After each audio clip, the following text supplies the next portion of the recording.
लेकिन 11 मई को ये जो प्रोटेस्ट आज़ाद कश्मीर में शुरू हुआ और जिस तरह से इसकी इंटरनेशनल कवरेज की गई, ये तमाम तर पस मंज़र और वो जो गुफ्तगू आईजी आज़ाद कश्मीर की जानिब से की गई, सुहेल हबीब ताजिक ने जो इल्ज़ामात और इंकशाफात किए, ये आईजी आज़ाद कश्मीर का स्टेटमेंट है कि कुछ ऐसे ग्रुप्स पकड़े गए हैं जिनमें 25-25 लोग शामिल थे। अगर बिजली फी यूनिट 3 रुपए आज़ाद कश्मीर के रहायशियों को मिलेगी तो फिर पंजाब में रहने वाले या सिंध में रहने वाले वो 50 रुपए फी यूनिट क्यों खरीदेंगे? तो फिर बाकी सूबों का इसमें क्या कसूर है?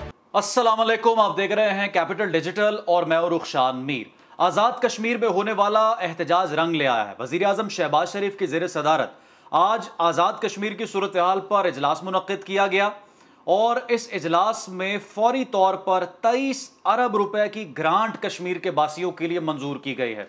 23 अरब रुपए की ग्रांट के साथ साथ ये फैसला भी किया गया कि इस खित्ते में सबसे सस्ती बिजली आज़ाद कश्मीर के बासियों को दी जाएगी, जिसका फी यूनिट रेट सिर्फ 3 रुपए होगा। साथ ही साथ आटे की फी किलो कीमत भी 50 रुपए तय कर ली गई है। लेकिन 11 मई को ये जो प्रोटेस्ट आज़ाद कश्मीर में शुरू हुआ और जिस तरह से इसकी इंटरनेशनल कवरेज की गई, ये तमाम तर पस मंज़र और वो जो गुफ्तगू आईजी आज़ाद कश्मीर की जानिब से की गई, सुहेल हबीब ताजिक ने जो इल्ज़ामात और इंकशाफात किए, आज के इस वीलॉग में ये हम आपके सामने रख देते हैं। और फिर वो चंद अहम सवाल जो सोशल मीडिया पर उठाए जा रहे हैं आज़ाद कश्मीर को लेकर और इस तमाम तर प्रोटेस्ट को लेकर, वो भी हम तफसीलन आपके सामने रखते हैं। सबसे पहले तो ये जो एक्शन कमेटियां हैं, ये 8 मई 2023 को पहली आज़ाद कश्मीर की एक्शन कमेटी की बुनियाद रखी गई थी, जब आज़ाद कश्मीर के कुछ अजला में आटे की किल्लत पैदा हुई। और इन एक्शन कमेटियों का काम ये था कि हुकूमत वक्त की तवज्जो मबजूल करवाई जाए उन तमाम इशूज़ की जानिब से जो हाईलाइट नहीं किए जाते।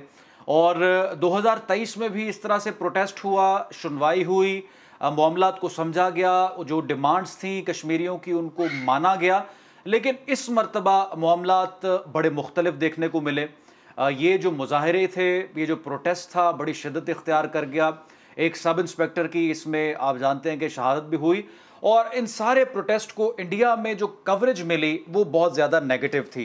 पहले मैं ज़रा पॉइंट्स आपके सामने रख दूं कि 10 अहम नुकात जो इन एक्शन कमेटियों की जानिब से उठाए गए वो क्या थे और उनमें से कितनों पर अमल हुआ। आटे पर गिलगित बल्तिस्तान के मुसावी सब्सिडी दी जाए गिलगित बल्तिस्तान को।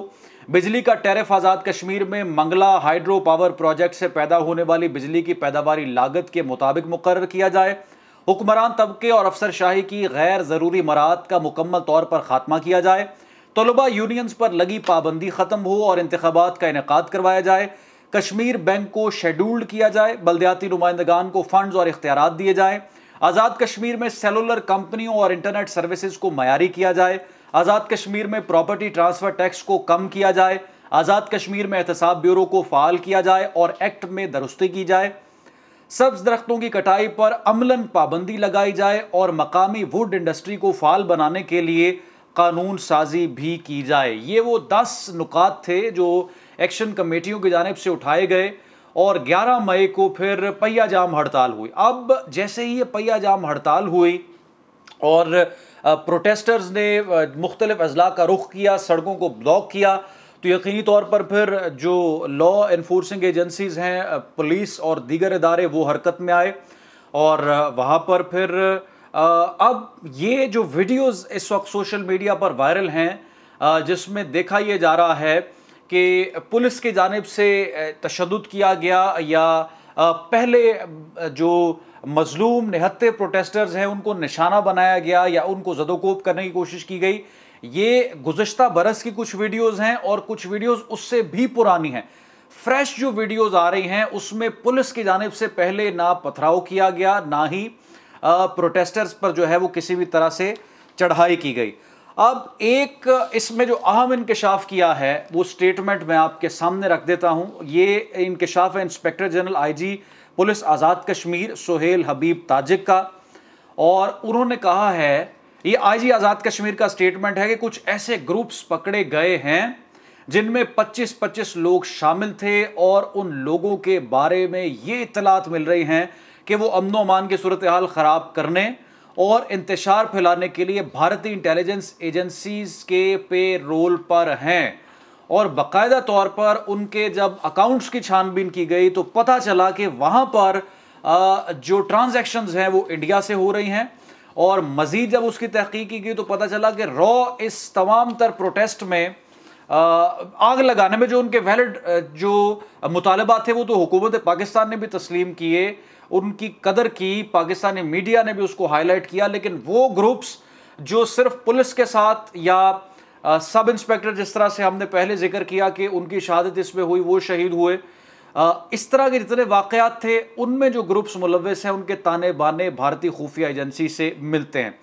इसी तरह जो वज़ीर आज़म आज़ाद कश्मीर है चौधरी अनवारुल हक और वज़ीर दाखिला वक़ार नूर हैं, उनकी तरफ से भी इशारा दिया गया कि इस प्रोटेस्ट में जो 11 मई को शुरू हुआ इसमें गैर मुल्की मुदाखलत ज़रूर मौजूद है और गैर मुल्की मुदाखलत से मामला आउट ऑफ कंट्रोल हो रहे हैं जो कि हमारे 100% कंट्रोल में रह सकते थे। इसी तरह से जो रावलाकोट में एक प्रोटेस्ट हुआ और इसी तरह से जो मीरपुर में प्रोटेस्ट हुआ वहाँ पर भी कुछ ऐसे ग्रुप्स की मुदाखलत देखी गई और उनकी एक्टिविटी बाकायदा तौर पर मॉनिटर की गई। अब प्रोटेस्ट ख़त्म हो गया, तमाम तर जो भी अनफॉर्चुनेट मामला था वो तो मंतकी अंजाम को पहुँचा, हुकूमत पाकिस्तान की तरफ से बड़ा रिलीफ भी दिया गया। लेकिन सोशल मीडिया पर यह सवाल उठाया जा रहा है कि अगर बिजली फ़ी यूनिट 3 रुपये आज़ाद कश्मीर के रहायशियों को मिलेगी तो फिर पंजाब में रहने वाले या सिंध में रहने वाले वो 50 रुपये फ़ी यूनिट क्यों ख़रीदेंगे और फिर उसमें इतना डिफरेंस क्यों है। और इसी तरह से बाकी मामलात में भी इतना बड़ा रिलीफ अगर आज़ाद कश्मीर को मिलता है तो फिर बाकी सूबों का इसमें क्या कसूर है और वो तमाम तर बोझ जो है वो उठाने के पाबंद क्यों है। ये एक अहम सवाल यकीनी तौर पर सोशल मीडिया पर इस वक्त किया जा रहा है। आप कमेंट सेक्शन में कीमती राय से ज़रूर आगाह करें। रुखसान मीरकुद कैपिटल डिजिटल से जहाँ दोबारा हाजिर होंगे। अल्लाह हाफ़िज़।